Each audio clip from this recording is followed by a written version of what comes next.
तो हाँ जी, देखो जी, आपका नाम विवेक है और आपकी कुंडली बनी है धनु लगन की। राशि आपकी वृष है। कुंडली की बात करूं, कुंडली कैसी है तो इसमें आपके ग्रह अच्छे भी हैं, कुछ कुछ ग्रह आपके मुझे खराब भी लगे हैं। खासकर आपके 3 ग्रह मुझे ज़्यादा खराब लगे हैं। राहु खराब है, जो कि नीच का है। बुध खराब है, नीच का है। और केतु, ये 3 ग्रह हैं आपके बड़े लेवल पे खराब। बाकी आपका शनि अच्छा है, गुरु उच्च का है, शनि सूर्य उच्च का बैठा है, चंद्रमा उच्च का बैठा है, शुक्र अपनी, ये ग्रह अच्छे हैं। तो आपको मैं पूरा भी विस्तार से समझाऊंगा और आपके जो सवाल है वो भी मैं कवर करूंगा। लेकिन सबसे पहले आप ये समझो, ये जो कुंडली होती है इसमें होते हैं टोटल 12 ग्रह। 12 ग्रहों को पहले आप समझ लो, मैं लिख देता हूँ।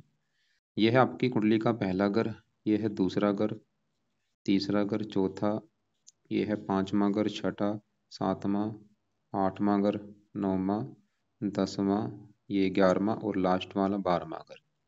अब ये जो मैंने 12 ग्रह लिखे हैं, इन ग्रहों से आपके जीवन के बारे में कुछ ना कुछ पता किया जाएगा। जैसे कि पहले घर से देखा जाएगा कि आपका शरीर कैसा होगा, आपकी हेल्थ, आपका स्वभाव, रंग रूप, पर्सनैलिटी, सर मस्तक, हम इस पहले घर से देखेंगे।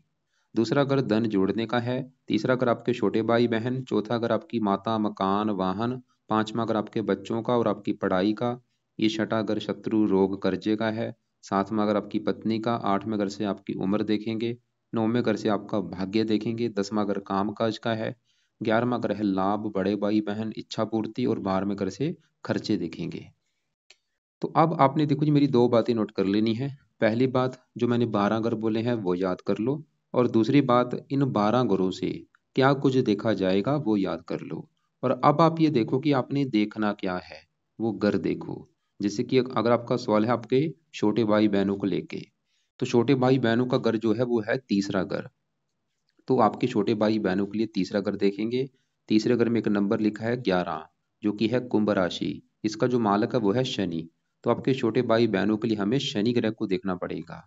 ऐसे ही मान लो हमने आपका भाग्य देखना है कि आप कितने भाग्यशाली होंगे। नौवां घर देखना पड़ेगा। नौवें घर से भाग्य देखा जाता है। नौवें घर में लिखा है 5, जो कि सिंह राशि है। इस घर का जो मालक है सिंह राशि का वो है सूर्य। तो आपका भाग्य हम सूर्य से देखेंगे।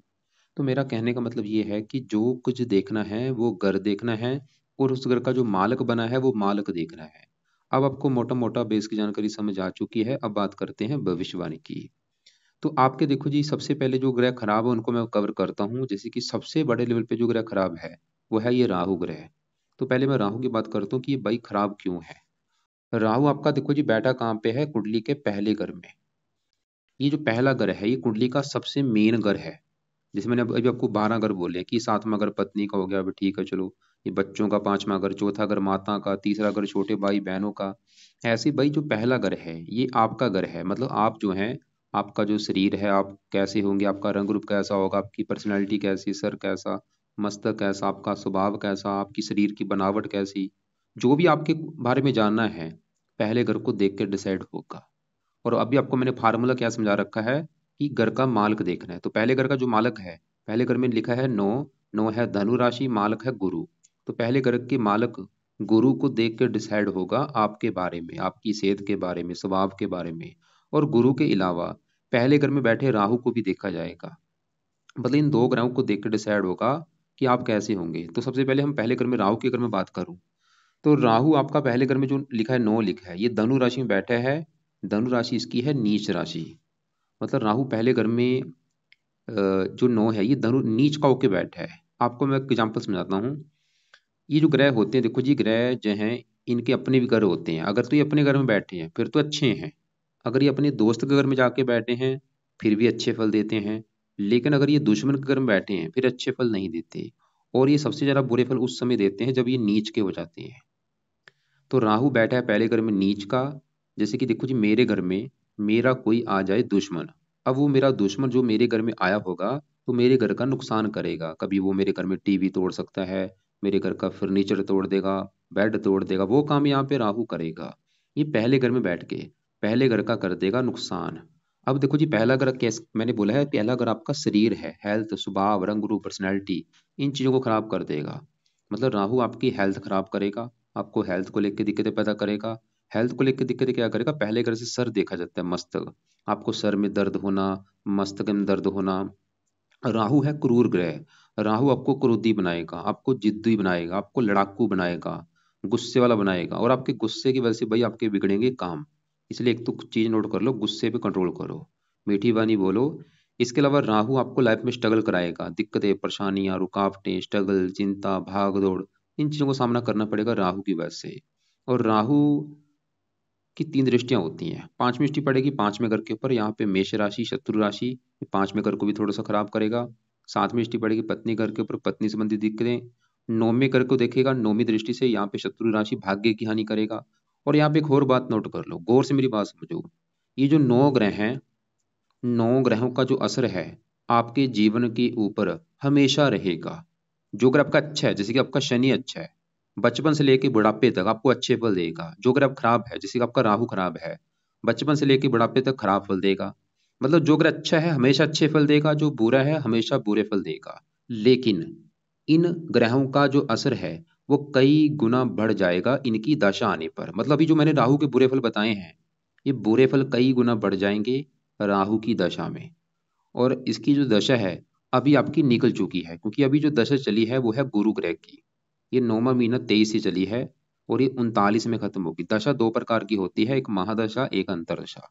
तो जो बड़ी महादशा भी गुरु की चली हुई है 9वां महीना 23 से, और ये 39 में खत्म होगी। मतलब अभी आपके जीवन के ऊपर सबसे बड़ा असर गुरु का है। और दूसरा असर होता है जिसकी होती है अंतरदशा, वो भी गुरु की है, 9वां महीना 23 से चली है, 10वां महीना 25 में खत्म होगी होगी अभी।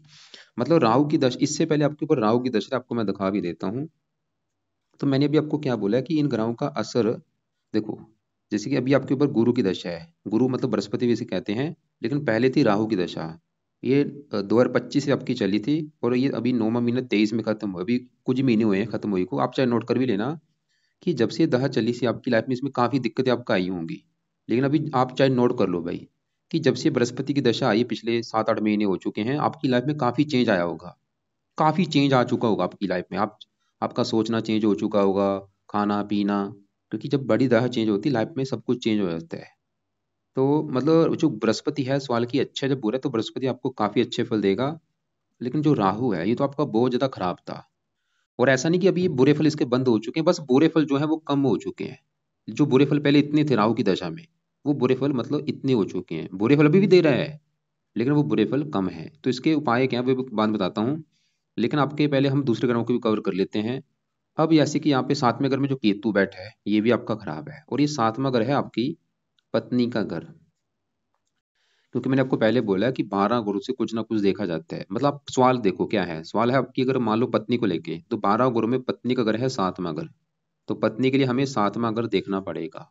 और फार्मूला क्या है, घर का मालक देखना है। तो 7वें घर का जो मालक है कौन है, 7वें घर में लिखा है 3, जो कि मिथुन राशि है, मालक बना बुध। तो आपकी पत्नी के लिए हमें 7वें घर के मालक बुध ग्रह को देखना पड़ेगा। और बुध ग्रह के अलावा 7वें घर में केतु और मंगल बैठे हैं, इन दोनों को भी देखना पड़ेगा। और राहु की भी दृष्टि है। मतलब कम से कम आपके एक शुक्र को भी देखा जाता है। कम से कम देखो जी, पत्नी का अगर सुख देखना है, 5 ग्रह देखने पड़ेंगे। 5 ग्रह क्यों देखने पड़ेंगे, एक तो 7वें घर का मालक बुध हो गया, 7वें घर में बैठा केतु मंगल, दो ये ग्रह हो गए।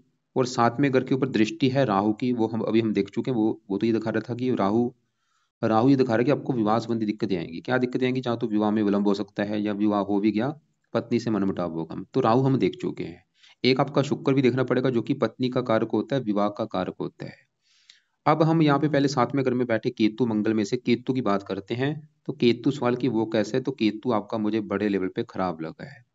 जैसे राहु क्यों खराब था, क्योंकि वो पहले घर में नीच का बैठा है, ऐसे केतु भी आपका 7वें घर में पत्नी के घर में नीच का होके बैठा है। जो 3 लिखा है मिथुन राशि, ये केतु की है नीच राशि। तो केतु अब इस घर का नुकसान करेगा, पत्नी के घर का। ये पत्नी का भी घर है, दिल्ली की इनकम का भी होता है, और साझेदारी के कामों का भी होता है। तो केतु ये दिखा रहा है कि आपको भाई पत्नी संबंधी दिक्कतें आएंगी। क्या दिक्कतें आएंगी, जहाँ तो आपका विवाह देरी से होगा, और विवाह अगर हो भी जाता है तो आपकी पत्नी से बनेगी नहीं, लड़ाई झगड़े होते रहेंगे। यहाँ तक कि आपका तलाक तक भी नौबत आ सकती है, जहाँ तलाक हो भी सकता है, या नौबत आ सकती है, बार बार पत्नी का लड़के मायके जाना, या पत्नी को बीमार कर देगा जबकि पत्नी कहने में नहीं होगी या वश में नहीं होगी। मतलब पत्नी संबंधी दिक्कतें पैदा करेगा। अब मुझे कन्फर्म नहीं कि वो दिक्कतें क्या करेगा, लेकिन दिक्कतें जो करेगा बड़े लेवल पे करेगा, छोटी मोटी दिक्कतें नहीं, बड़े लेवल पे। बड़े लेवल पे जैसे कि तलाक हो जाना, या रिश्ते हो टूट जाना, जो विवाह से पहले रिश्ता होता है टूट जाना, या लड़की नहीं पसंद आ रही, कोई खपरे हैं, कई साल हो चुके हैं, और ये पत्नी को बीमार भी करेगा आपकी को। अब और ये दिक्कतें कई गुना बढ़ेंगी जब इसकी दशा चल जाएगी। देखो बुरे फल अभी भी दे रहा है, लेकिन मान लो आपका आज, जैसे आपको, मुझे नहीं पता आपका विवाह हो चुका है या नहीं, तो ये विवाह में दिक्कतें कई गुना इसकी बढ़ जाएंगी इसकी दशा में।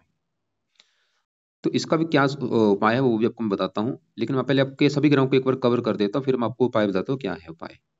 क्योंकि मैंने अभी बोला है पत्नी के लिए भाई 5 ग्रह देखने पड़ेंगे, 5 ग्रहों को भी देख के डिसाइड होगा पूरी तरह से पत्नी के बारे में। तो अभी हमने राहु को देखा, वो भी दिखा रहा है कि पत्नी संबंधी दिक्कतें आएंगी। केतु देखा, वो भी दिखा रहा है कि आएंगी, पत्नी संबंधी आएंगी दिक्कतें। अब इसी घर में, पत्नी के घर में, ये जो मंगल बैठा है, सवाल है कि मंगल कैसा है। तो भाई जो मंगल आपका है, ये आपको 100 में से 60-70% अच्छे फल देगा, और 30-40% खराब फल देगा। मतलब ज्यादा अच्छे फल देगा, खराब फल भी देगा, लेकिन कम देगा। तो मंगल आपका, पहले समझो इस कुंडली में मंगल के हैं 2 घर। एक तो मंगल आपकी कुंडली के इस घर का मालक है 5वें घर का, और ये इस घर का मालक है 12वें घर का। ये जो 5वां घर है, ये घर आपके बच्चों का घर है, आपके बच्चे कैसे होंगे। इसके अलावा 5वां घर आपकी पढ़ाई का भी है, आप कितने पढ़े लिखे होंगे और कितने बुद्धिमान होंगे। ये जो 3 चीजें मैंने बोली हैं, बच्चे, पढ़ाई और बुद्धिमान, ये 5वें घर से चीजें देखी जाएंगी। और फार्मूला है घर का मालक देखना है। तो 5वें घर में लिखा है एक, एक है मेष राशि, मालक बना मंगल। तो 5वें घर की चीजें हमें देखने के लिए मंगल ग्रह को देखना पड़ेगा। और मंगल आपकी इस कुंडली में से 12वें घर का भी स्वामी, जहाँ पे 8 लिखा है, वृश्चिक राशि। 12वां घर हानि का होता है, हानि, खर्चा, दान, दंड। अब देखो जी, मंगल बैठा कहाँ पे है, 7वें घर में, पत्नी घर में। और मंगल यहाँ पे जो 3 लिखा है, यह है मिथुन राशि, जो कि बुध की राशि है। और मंगल जो है बुध को अपना दुश्मन मानता है। अब जो मंगल बुरे फल देगा पहले वो समझो। मंगल 7वें घर में, पत्नी घर में बैठा है, तो मंगल इस 7वें घर की बुरी तरह से हानि करेगा। क्यों हानि करेगा? 2 कारणों से। पहला, मंगल एक तो यहाँ पे दुश्मन के घर में बैठा है, इसकी वजह से इस घर का नुकसान करेगा। दूसरा कारण, मंगल 7वें घर में बैठ के कुंडली आपकी डबल ट्रिपल मंगलिक बना के बैठा है। अगर केतु यहाँ पे ना होता, कुंडली सिंगल मंगलिक थी, साथ में केतु है, राहु की दृष्टि है, तो कुंडली आपकी बन चुकी है डबल ट्रिपल मंगलिक। इसकी वजह से क्या होगा, मंगल के 2 बुरे फल आपको मिलेंगे। एक तो पहला बुरा फल, आपके विवाह में देरी करेगा। दूसरा बुरा फल, आपके विवाह हो भी गया तो पत्नी से आपकी बनेगी नहीं। मंगल क्रूर ग्रह है आपकी, मुझे लग रहा है पति पत्नी जो होगी क्रोधी होगी, जिद्दी होगी, गुस्से वाली होगी। और मंगल क्योंकि 5वें घर का मालक है, और 5वां घर प्रेम का भी होता है, कुछ मात्रा में प्रेम प्रसंग भी आपके दिखा रहा है। या तो आप मतलब प्रेम विवाह भी कर सकते हैं, या आप प्रेम प्रसंगों में फंसेंगे भी। तो मंगल का जो अच्छा फल है वो क्या है, देखो, साथ में इसकी 3 दृष्टियां, चौथी तो पड़ेगी 10वें घर के ऊपर, काम काज के लिए वैसे अच्छा है। सातवीं पड़ेगी लगन के ऊपर, यहाँ पे मित्र राशि लगन का अच्छा कर देगा, आपको पढ़ा लिखा बुद्धिमान साहसी बनाएगा। और 8वीं दृष्टि पड़ेगी दूसरे घर के ऊपर, यहाँ पे उच्च राशि है, धन का घर है, धनी बनाएगा, खासकर संतान होने के बाद संतान के लिए अच्छा है।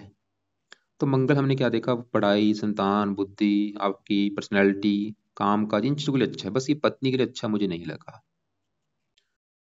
तो अभी देखो जी, क्योंकि मैंने क्या बोला था, पत्नी के लिए 5 ग्रह देखने पड़ेंगे। हमने 7वें घर में केतु देखा, मंगल देखा, राहु को भी देख चुके हैं। अब 7वें घर में जो 3 लिखा है, क्योंकि सबसे जो मेन चीज क्या होती है, कोई भी जो जो कुछ देखना है, उस घर का जो मालक होता है, वो मालक देखना सबसे जरूरी होता है। तो 7वां घर जो आपकी पत्नी का घर है, 7वें घर में 3 लिखा है, 3 मिथुन राशि, मालक है बुध। तो आपके इस बुध को देख के डिसाइड होगा सही फलादेश। और नेगेटिव बात क्या है कि बुध भी आपका भाई नीच का बैठा है। ये जो 12 लिखा है, ये मीन राशि है बुध की नीच राशि। कौन से घर में बैठा है? चौथे घर में। मतलब साथ में पत्नी के घर का मालक बुध, वो भी नीच का बैठा है। पत्नी के घर में केतु नीच का बैठा है भाई। केतु भी पत्नी घर की हानि कर रहा है, और पत्नी घर का जो मालक खुद बुध, वो भी नीच का बैठा है। आपको भी दिख रहा है, देखो जी, लॉजिक से समझा रहा हूँ आपको मैं। तो बुध मतलब आपकी कुंडली में एक और घर का मालक है, वो ये 10वां घर भी है। बुध के इस कुंडली में 2 घर हैं। एक तो 7वां घर जो कि पत्नी का घर है, और बुध इस 10वें घर का भी मालक है। 10वां घर आपके काम काज का है, पिता का है, सरकार का है, मान प्रतिष्ठा का। और 10वें घर में 6 लिखा, 6 है, कन्या राशि, मालक बना बुध, और वो आपका नीच का बैठा है। तो बुध आपको जो बुरे फल देगा, एक तो पत्नी के घर का मालक है, पत्नी संबंधी बुरे फल देगा, विवाह भंग जो बना है। बुध भी ये दिखा रहा है कि आपको भाई विवाह संबंधी दिक्कतें आनी है, कन्फर्म है। और बुध काम काज घर का मालक है, काम काज में दिक्कतें लगी रहेंगी। पिता का भी घर है, पिता संबंधी सरकारी कामों में दिक्कतें, मान प्रतिष्ठा में कमी। और बुध चौथे घर में बैठा है नीच का होकर, चौथे घर को खराब करेगा। अब फिर एक बात समझाता हूँ, गौर से समझो। ये जो चौथा घर है, ये घर है आपकी माता का घर, मकान का घर, वाहन, भूमि, जमीन, जायदाद, नौकर चाकर, ये जो चीजें मैंने बताई हैं, ये चीजें देखेंगे इस चौथे घर से। और चौथे घर में 12 लिखा है, जो कि मीन राशि, मालक बना गुरु। तो चौथे घर के मालक गुरु को भी देखना पड़ेगा इन चीजों के लिए। और गुरु के अलावा चौथे घर में बैठे बुध को भी देखना पड़ेगा। तो बुध जो है वो तो इस घर की कर रहा है हानि, वो तो ये दिखा रहा है कि आपको माता, मकान, वाहन, भूमि, जमीन, जायदाद, नौकर चाकर, इनको लेके कोई ना कोई दिक्कतें परेशानियां आएंगी। वो दिक्कतें क्या होंगी मुझे कन्फर्म नहीं, लेकिन कोई ना कोई दिक्कतें पैदा तो करेगा। तो अभी हमने क्या देखा जी, बुध आपका क्यों खराब है, क्योंकि वो नीच का बैठा है। लेकिन बुध के जो बुरे फल हैं उसमें आ रही है कमी। मतलब बुध के जो बुरे फल है उसमें थोड़ी सी कमी आ रही है, क्योंकि इसी के ऊपर पड़ रही है गुरु की दृष्टि। तो गुरु क्या करेगा, नौवीं दृष्टि यहाँ से बैठा बैठा आठवें घर से इसके, बुध के बुरे, इसको कहते हैं नीच भंग राजयोग। मतलब बुध यहाँ पे नीच का बैठा है और ये गुरु की राशि, गुरु अपनी राशि को देख भी रहा है। तो गुरु ने क्या किया, बुध के नीच को भंग कर दिया, नीच भंग राजयोग बना हुआ है। तो बुध का भी जो मैंने बुरा फल बोला था, वो बुरे फलों में कमी आएगी, जहाँ बुरा फल आपको मिलेगा नहीं, जहाँ मिल भी जाता है मिलेगा कम मात्रा में। ये एक अच्छी बात है। तो अब देखो जी, शुक्र भी मैंने बोला था पत्नी के लिए देखना पड़ेगा। शुक्र वैसे आपका यहाँ पे अच्छा है, यहाँ पे का योग बना हुआ है। ये जो छठा घर है यहाँ पे 2 लिखा है, वृष राशि, इसका जो मालक है शुक्र होता है, शुक्र इसी घर में बैठा है। और ये जो वृष राशि है चंद्रमा की उच्च राशि है, चंद्रमा यहाँ पे उच्च का बैठा है भाई। मतलब चंद्रमा उच्च का है, शुक्र अपने घर में बैठा है, एक योग बना है बहुत अच्छा। ये छठे घर का अच्छा करेंगे। छठा घर रोग का होता है, आपको रोगों से बचाएंगे, कर्जे से बचाएंगे, शत्रुओं से बचाएंगे। ननिहाल का घर, आपका जो ननिहाल है उसका सुख बहुत बड़े लेवल पे अच्छा मिलेगा आपको। जो आपका ननिहाल है, ननिहाल का सुख बहुत अच्छा दिख रहा है। इनके और भी अच्छे फल हैं, ये अभी थोड़ा सा मैं विस्तार से समझाता हूँ, लेकिन पहले आपका निचोड़ ये है कि विवाह का सुख है या नहीं। तो आपकी देखो जी, वैसे ही अगर मैं सिंपल से बता दूं, आपकी कुंडली में जो सबसे नेगेटिव चीज है कि आपको मैरिज लाइफ की दिक्कतें आनी है, ये पक्का कन्फर्म है। लाइफ में सब कुछ है, धन के रिगार्डिंग ठीक है, और भी चीजें हैं, लेकिन मैरिज लाइफ का दिक्कतें आनी, उसका एक कारण ही है, कई कारण बने हैं। देखो क्या का कारण है, एक तो कारण आपका साथ में घर में केतु का नीच का बैठना, पहला कारण ये। दूसरा कारण, साथ में घर में जो मंगल बैठा है, मंगल दोष बना है डबल ट्रिपल, दूसरा कारण ये। तीसरा कारण, साथ में घर के मालिक बुध का नीच का बैठना। चौथा कारण, साथ में घर के ऊपर राहु की दृष्टि। तो ये 4 कारण बड़े बने हैं। अब ये जो मैरिज लाइफ की दिक्कतें क्या होंगी, छोटी मोटी दिक्कतें नहीं होंगी, बड़ी दिक्कतें ये होंगी, जहां तो आपका तलाक हो जाएगा आपकी पत्नी से, या मान लो तलाक ना भी हुआ तो आपकी पत्नी से आपकी लड़ाई झगड़े होते रहेंगे, उससे आपकी बनेगी ही नहीं। या आपकी पत्नी बीमार रहेगी, उसकी बीमारियों से आप परेशान रहेंगे, या वो आपके कहने में नहीं होगी। कोई ना कोई दिक्कतें तो आएंगी आपको। या आपका विवाह होगा नहीं, या होगा देरी से होगा। लेकिन यहाँ पे डिसाइड होगा आपकी पत्नी की कुंडली देख के कि उसकी कुंडली कैसी है, उसका साथ में घर का मालक कैसा है। बाकी आपकी अगर मैं नुआश कुंडली में देखूं, नुआश कुंडली में भी साथ में घर का जो मालक है, उसके साथ में अगर पत्नी का घर होता है, साथ में घर में 11 11 है, कुंभ राशि, मालक शनि वो भी नीच का बैठा है। मतलब नुआश कुंडली में भी दिक्कतें आने का योग है। और नुआश में साथ में घर में मंगल बैठा है वो भी। तो नुआश कुंडली में भाई दिक्कतें आने का योग है। नुआश कुंडली क्योंकि विवाह के लिए होती है, बारीकी से देखने के लिए। बाकी आपके दूसरे ग्रहों की मैं बात करूं, यहाँ पे थोड़ा सा विस्तार से चंद्रमा शुक्र की बात करता हूँ। शुक्र देखो जी, छठे घर में अपने घर में बैठा है, मालव्य योग बना हुआ है, और ये 11वें घर का भी मालक है, लाभ, इच्छा पूर्ति, आमदन। शुक्र ही दिखा रहा है कि आपकी वैसी इच्छाएं पूरी होंगी, लाभ, आमदनी अच्छी, खासकर ये विदेश जाने पर आपको फायदा देगा। ऐसी चंद्रमा यहाँ पे बैठे 8वें घर का मालक है, उम्र लंबी कर देगा। और भी के अच्छे फल, विदेश में जाते हैं वहां पे ज्यादा फायदा होगा आपको। यहाँ पे 5वें घर में सूर्य बैठा है, ये है इस घर का मालक 9वें घर का।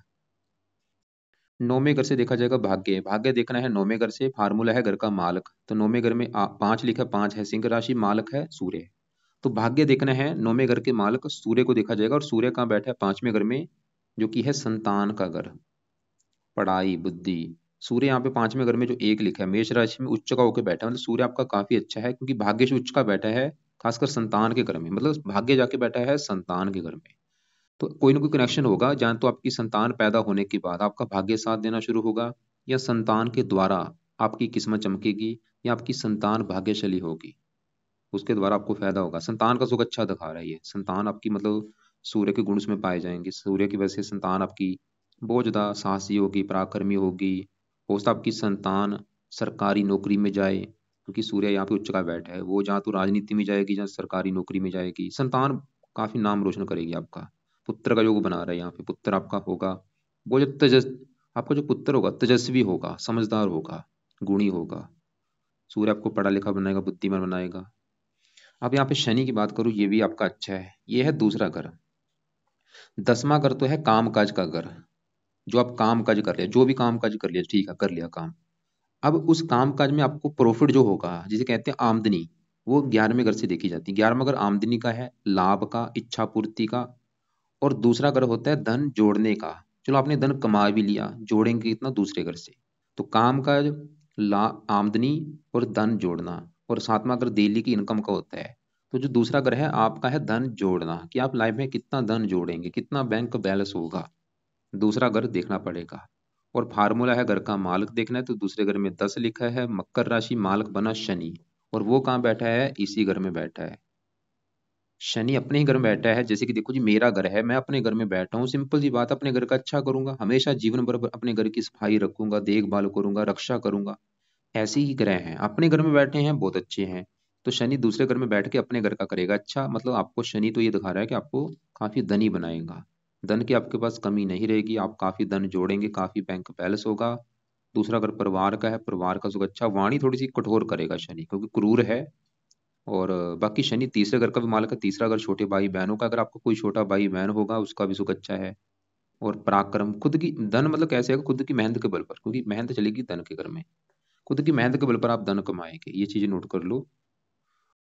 अब हमने क्या कहा, देखो जो आपका शनि देखा जो कि अच्छा है, चंद्रमा देखा उच्च का बैठा है वो अच्छा है, सूर्य उच्च का बैठा है वो अच्छा है, शुक्र वो अच्छा है। अब लास्ट में आपके गुरु की मैं बात करता हूँ। क्योंकि देखो जी, ये जो मैंने क्या बोला, जो चीजें मैं बता रहा हूँ, इन ग्रहों का असर कई गुना बढ़ जाता है दशा में। तो आपके ऊपर अभी सबसे बड़ा जो असर है वो है गुरु ग्रह का। अब आपको पता होना चाहिए कि जो गुरु का जो दशा चली है, ये अच्छी जाएगी जो बुरी जाएगी। तो गुरु वैसे तो तकरीबन देगा अच्छे फल, लेकिन थोड़ा सा बुरा फल भी देगा।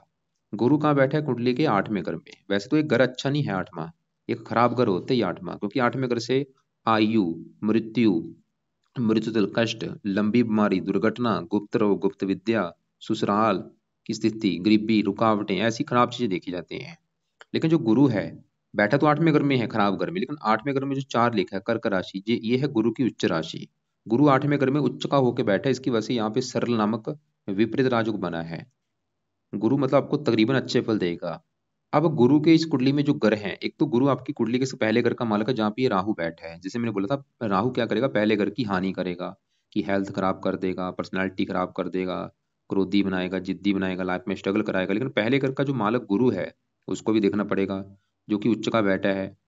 गुरु तो दिखा रहा है कि आपकी पर्सनैलिटी अच्छी होगी, स्वभाव रंग रूप अच्छा होगा, लेकिन गुरु थोड़ा सा 8वें घर में हेल्थ खराब करेगा हल्की सी, लेकिन ज्यादा नहीं।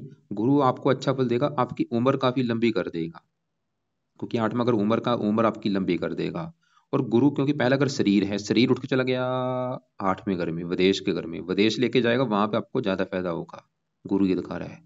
गुरु आपको धार्मिक बनाएगा, परोपकारी बनाएगा, दानी बनाएगा, धार्मिक कामों में रुचि बढ़ जाएगी। और आप चाहे नोट कर भी लेना कि जब से गुरु की दशा चली होगी, चली है, तब से आप धार्मिक कामों में आपकी रुचि बढ़ चुकी होगी। धर्म पर ज्यादा विश्वास करेंगे कि भगवान है, ऐसी चीजें बढ़ जाएंगी आपकी। गुप्त विद्या का जानकर, ज्योतिष विद्या में सीखने में रुचि। और गुरु इस चौथे घर का भी मालक है, जहाँ पे 12 लिखा है, मीन राशि। चौथा घर माता मकान वाहन का है। इसकी 3 दृष्टियां, यहाँ से बैठा बैठा 5वीं दृष्टि यहाँ पे, 7वीं यहाँ पे, 9वीं इस चौथे घर के ऊपर पड़ेगी, जो कि अपना घर है। तो आपको मकान वाहन का भी सुख देगा, लेकिन घर से दूर जाने पर, क्योंकि जन्मभूमि चलेगी विदेश के घर में, घर से दूर जाएंगे वहां पे आपको मकान वाहन का सुख मिलेगा। अब देखो जी, मैं बार बार रिपीट कर रहा हूँ कि विदेश के योग हैं। विदेश का मतलब क्या होता है, विदेश का मतलब होता है घर से दूर जाना। और वो जैसे कि आपका मान लो जन्म हुआ है पंजाब में, आप जाते हैं कहीं महाराष्ट्र में, उसको भी विदेश कहा गया है। तो घर से दूर जाओ। दूर जाने का मतलब चाहे वो कोई दूसरी कंट्री लगा लो आप, चाहे कोई दूसरी स्टेट। और जितना दूर जाएंगे उतना आपको फायदा होगा, ये आपकी कुंडली दिखा रही है। अब आपके लिए उपाय क्या है, पहले वो नोट कर लो। एक तो जो राहु आपका मैंने नीच का बोला है, इसके लिए क्या है उपाय, पहला उपाय है राहु कवच का पाठ आपने पढ़ना है रात के समय, रोजाना ये पाठ पढ़ लिया करो, या इसकी ऑडियो लगा के सुन लिया करो। दूसरा उपाय, केतु कवच का पाठ आपने पढ़ना है। ये तो है दोनों पाठ रात के समय, दोनों पाठ पढ़ने हैं या सुनने हैं ऑडियो लगा के। सुबह के टाइम गुरु की गुरु का आपके ऊपर है बड़ा असर। तो गुरु के लिए क्या करो, सुबह के टाइम गुरु कवच का पाठ पढ़ो। वैसे देखो है तो अच्छा, फिर भी हम इसके पार्ट में क्यों बोल रहा हूँ, ताकि इसके अच्छे फल और कई गुना बढ़े, जो थोड़ा बहुत बुरा फल होगा वो आपको ना मिले। तो गुरु कवच का पाठ पढ़ना है या सुनना है। दूसरा पाए गुरु स्रोत का पाठ पढ़ना है या सुनना है, क्योंकि गुरु की दशा देखो जी 39 तक है, काफी लंबी दशा है। एक आपका जो मंगल है, क्योंकि ये खराब है, तो मंगल के लिए आप यहाँ पे लिखो हनुमान जी का पाठ। हनुमान जी का कोई ना कोई पाठ आपने सुबह के टाइम पढ़ लिया करो, चाहे वो हनुमान चालीसा है, चाहे बजरंग बाण है। चौथा पाए जो कि आपका बुध बहुत ज्यादा खराब है, तो बुध कवच का पाठ और बुध स्रोत का पाठ, ये दो पाठ आपने पढ़ने हैं या इनको सुनना है। चंद्रमा का कोई उपाय नहीं करना, शुक्र का नहीं करना, सूर्य का नहीं करना, शनि का आपने उपाय नहीं करना। तो उपाय किसके बोले हैं? राहु के, मंगल, केतु, बुध और गुरु के। तो आप पहले सुबह के उपाय समझो क्या क्या है। सुबह के टाइम देखो जी, गुरु कवच और गुरु स्रोत दोनों पाठ हैं, इनको जहाँ तो पढ़ना है जहाँ सुनना है। इसे मतलब बृहस्पति कवच भी कहते हैं। यूट्यूब पे सर्च करना, वहां पे निकल आएंगे। चाहे पढ़ लिया करो चाहे सुन लिया करो, गुरुवार से स्टार्ट कर देना। रोजाना पढ़ने हैं सुबह के टाइम, जहाँ सुनने हैं। और सुबह के टाइम ही बुध कवच और बुध स्रोत के पाठ पढ़ने हैं जो सुनने हैं, ये भी सुबह के टाइम। और ये बुधवार से स्टार्ट कर देना। हनुमान जी का पाठ किया करो। गुरु कवच गुरु स्रोत के पाठ पढ़ने से गुरु की जो दशा और अच्छी जाएगी, बुरा फल नहीं मिलेगा। और बुध कवच स्रोत पढ़ने से बुध अच्छा होगा। बुध अच्छा आपने कर लिया, पत्नी संबंधी दिक्कतें नहीं आएंगी, काम काज में दिक्कतें नहीं आएंगी, पिता संबंधी दिक्कतें नहीं आएंगी, सरकारी कामों में दिक्कतें नहीं आएंगी, माता संबंधी दिक्कतें नहीं आएंगी, मकान वाहन को लेकर दिक्कतें नहीं आएंगी, बुद्धि तेज होगी, ये दोनों पाठ पढ़ने से। और मंगल के लिए हनुमान जी का पाठ पढ़ा करो। और बाकी आप दान भी आपने करने हैं। दान लिखो, एक तो आपने राहु ग्रह का दान करना है, जो कि सतनाजा होता है। 7 प्रकार के नाच डाला करो पंछियों को, रोजाना या हफ्ते में 4-5 दिन डाल दिया करो। ये डालते रहना लाइफ टाइम। और भी राहु के दान क्या होते हैं, राहु के दान की वीडियो अलग से मैं आपको भेजूंगा, उसको देख लेना। केतु का भी दान करना है, जो कि कुत्तों को रोटी डालनी होती है। इसके और भी जो दान है, केतु के क्या दान है, वो आपको मैं वीडियो भेजूंगा, उसको देख लेना। और बुध का दान हर बुधवार के दिन हरे रंग की वस्तु का दान करना है। तो आपने 3 ग्रहों के दान करने हैं, राहु का दान, केतु का दान और बुध का दान। बुध का दान खाली बुधवार को कर दिया करो। राहु केतु का दान या तो रोजाना करो या हफ्ते में 3-4 दिन कर दिया करो। रत्न की बात करूं, कौन सा रत्न आप दान कर सकते हैं? आप देखो जी, रत्न सूर्य का, मानी का भी कर सकते हैं। इसका फायदा ये होगा, थोड़ा सा भाग्य ज्यादा साथ देगा, संतान के लिए अच्छा है, पढ़ाई बुद्धि के लिए अच्छा है। और बाकी रत्न आप ज्यादा कोई दान मत करो। तो ये है भाई कुंडली का फलादेश। कुंडली में बस जो आपको मैं निचोड़ निकाल ही चुका हूँ, कि एक तो आपकी जो सबसे बड़ी दिक्कत है कुंडली में, मैरिज लाइफ में दिक्कत आपको आनी है भाई, ये तो कन्फर्म है। बाकी धन की रिगार्डिंग चलो कुंडली वो भी ठीक है। और संतान की रिगार्डिंग भी कुंडली अच्छी दिख रही है। विदेश जाने के काफी जो है वहां पे आपको फायदा भी होगा। कोशिश करो घर से दूर जाके काम करने की। बाकी देखो जी, फिर भी आपको कोई बात समझ ना लगी हो, जो आपके जो सवाल होंगे, सवालों को लिख लेना, कॉल करके मुझे पूछ लेना। कॉल आप मुझे करना दोपहर 1-2 के बीच में या शाम 6-7 के बीच में। बाकी रात के जो पाए हैं, राहु कवच का पाठ, राहु केतु कवच का पाठ, दोनों पाठ पढ़ लिया करो, यानी कि ऑडियो लगा के सुना करो। इस राहु के लिए और भी काफी उपाय हैं।